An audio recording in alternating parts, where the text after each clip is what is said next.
Assalamualaikum class. Now we are going to discuss types of graph. Basically we are going to discuss two different type of graphs, which is one is a simple graph as it is already mentioned here, and the second is a multigraph. So we begin with the definition. Simple graph: a graph that contain no loop and multi edge is called a simple graph. Last definition में मेरे ख्याल से first graph theory की video में हम लोगों ने discuss किया था कि ग्राफ एजेस की बेसिकली 3 टाइप्स होती हैं. एक हमने कहा था ऐसा एज जिसके नॉर्मल 2 एंड पॉइंट्स हों, जिसे रेगुलर एज के लिए लफ्ज़ का इस्तेमाल किया था, जिसके लिए हमने दूसरा हमने कहा था लूप जिसमें जस्ट 1 एंड पॉइंट हो, और तीसरा हमने कहा था मल्टी एज जिसमें मुख्तलिफ एजेस के एंड पॉइंट्स जो हैं वो कॉमन हो. सही. सिंपल ग्राफ प्रिसाइजली उन ग्राफ्स को कहते हैं जिसमें ना कोई लूप हो ना कोई मल्टी एज हो, जिसमें नो लूप और नो मल्टी एज हो. सही. ऐसे ग्राफ हमारे पास सिंपल ग्राफ कहलाते हैं. फॉर एग्जांपल हम लोगों ने यहाँ पे एक ग्राफ दिया हुआ है विद 4 वर्टेक्स एंड 5 एजेस. ठीक. यहाँ पे जितने भी ये एज हैं 1 2 3 4, हर एक का एंड पॉइंट्स जो हैं वो डिफरेंट है, और हर एक के एंड पॉइंट्स जो हैं वो एटलीस्ट 2 हैं. सही.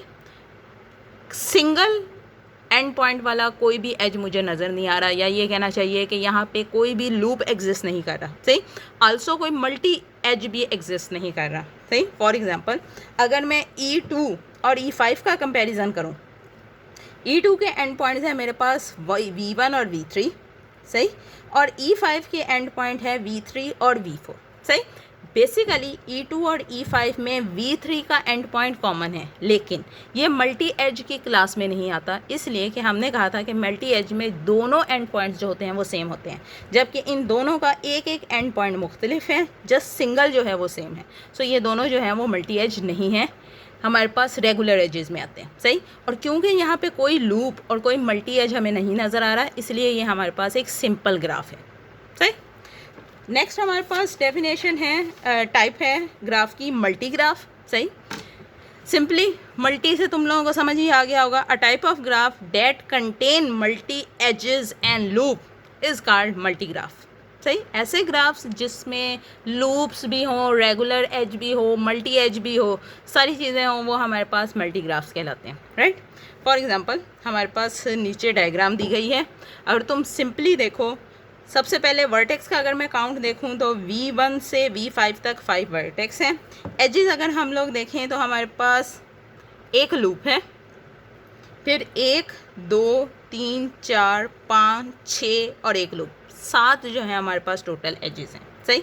अब अगर मैं इसमें प्रिसाइजली रेगुलर एज लिखना चाहूँ, सो रेगुलर एज कितने हैं? E2 एक रेगुलर एज है, E3 एक रेगुलर एज है, E4 E5. सही. सो बेसिकली रेगुलर एजेस जो हैं वो उसमें से 4 हैं. अगर लूप चेक करना चाहूँ तो हमारे पास लूप जो है वो सिंगल है, 1 है, और मल्टी एज अगर मैं चेक करना चाहूँ तो मल्टी एज की तादाद जो है वो हमारे पास 2 है, E6 और E7. अगर तुम E6 और E7 देखो, दोनों के एंड पॉइंट्स जो हैं V4 V5, E7 के लिए भी V4 V5. सही. सो ये हमारे पास मल्टी एज का सेट है. ठीक. सो हमारे पास ये एग्जांपल हो गई मल्टी ग्राफ की. सही.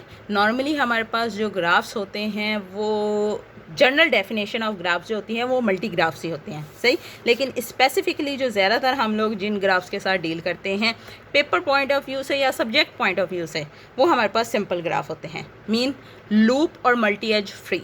राइट. Thank you. अल्लाह हाफिज़.